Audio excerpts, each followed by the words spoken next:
Do your arms pop in front but lag in the back? Check out these 10 best exercises for building titanic triceps. Building a pair of sleeve-stretching arms is on the brain of many gym-goers. But nobody approaches it in the same way. Some guys head straight for the cables to perform all manner of push-downs, while others embark on a 90-minute tour of every exercise they know. Alas, the result of either method is lacklustre growth. Never confuse activity with achievement. Best intentions can be undone first and foremost by making poor exercise choices. So let's be perfectly clear. Some movements are better than others when it comes to building muscle. If you want to build titanic triceps, which make up roughly 2/3 of your arm's mass, then you should check out the top 10 exercises that are best for building solid back arm mass.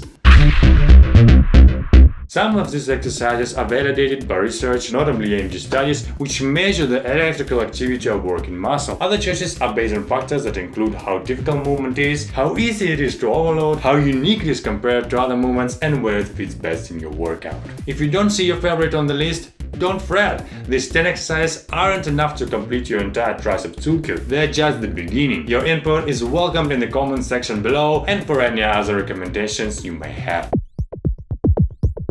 The guys who literally wrote the book on how to optimize training with EMG-based exercise selection point to this as the best overall tricep activation exercise. While this move, also known as a French press or lying tricep extension, doesn't necessarily isolate the lateral or long triceps head more than any other exercise, the arm position perpendicular to your body combines the activity of the two heads to catapult this movement to the top of the list.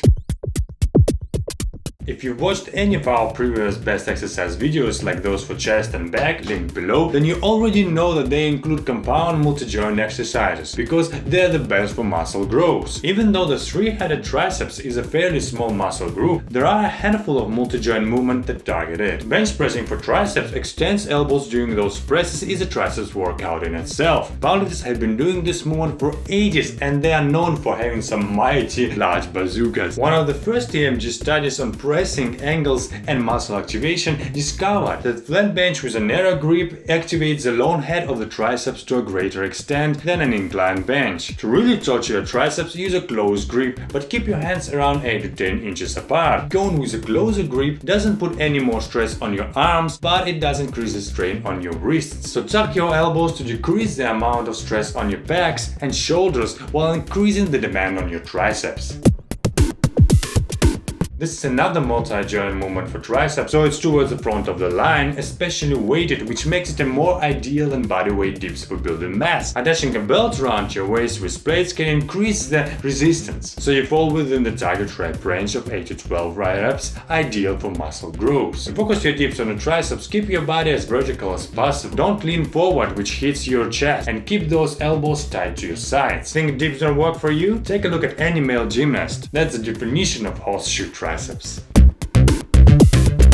Imaging evidence suggests that there is substantial tricep activation during a bodyweight bench dip. How can we make this even better? By bumping up the load with added weight. Anytime we increase the mechanical load, metabolic stress, and mechanical stress to our muscle fibers, we can increase the recruitment of repair proteins normally present. This multi-joint movement is similar to the machine dip, but it requires a partner to place weights across your thighs and positioning two flat benches the right distance apart. Drop sets easy to do, just remove a plate to extend your set. This compound exercise makes it especially easy to find a weight that targets your desired rep range. If you're training for strength, simply move the pin heavier load than if you're training for hypertrophy, around 8 to 12 reps. You'll likely need to strap yourself in, but this move also makes it easy to do forced reps with a partner, drop sets, or even rest pose to boost your intensity.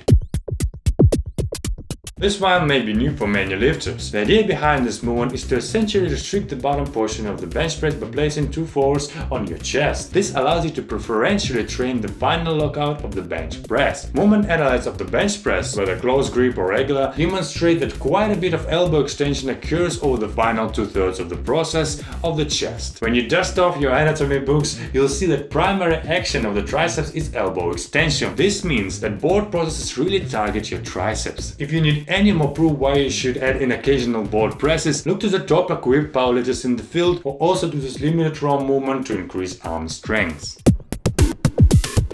Once your arms go overhead, the long head becomes the target, so it's always a good idea to include some kind of arms overhead exercise in your triceps routine. This is but one of many good options, and it's probably the easiest to get into start position, especially when seated. If you've got a partner, it's even easier if your hands you the weight. You can also do a few assisted reps. Once again, minimize elbow flare on this movement. This cable move is on the list because it focuses on the often under-targeted lone head and is extremely easy to get into position. With a rope attached to an upper pulley, lean forward using a split stance and lock your elbows by sides of your head. Your elbows should be hinged, with no other movement taking place as you extend the rope of your head. Again, watch out for elbow flare. There are many ways to cheat on the dumbbell kickbacks, but with cables, when the angle of pull is coming from the side rather than straight down, it's much harder to cheat. For maximum muscle activation, take a bench and incline it to about 60 degrees, placing the weight stack with your chest on the bench from the cable kickback with your upper arm locked parallel to the floor. Surprisingly, a well-executed kickback like this gamers similarly muscle activation on a single arm dumbbell extension for both the long and lateral head. Just make sure you don't drop your elbow, an incredibly common mistakes which turn the single joint movement into a multi-joint one. So extend your elbow to fully straighten your arm and squeeze. Don't use a handle here, just grab the rubber ball. Going back to the gold standard training book of EMG, both bands and buckets demonstrated that cable pushdowns actually activated the lateral head of the triceps greater than skull crushers, kickbacks or any other major tricep exercise. If you're not doing this movement already, it's a fairly good single joint lateral head movement as long as you don't let your elbows drift from your sides. Drop sets are easy to do here. So what do you think of the list? Get anything to add or change? Would you place them differently in the list? Please share your opinion below, we would like to hear that.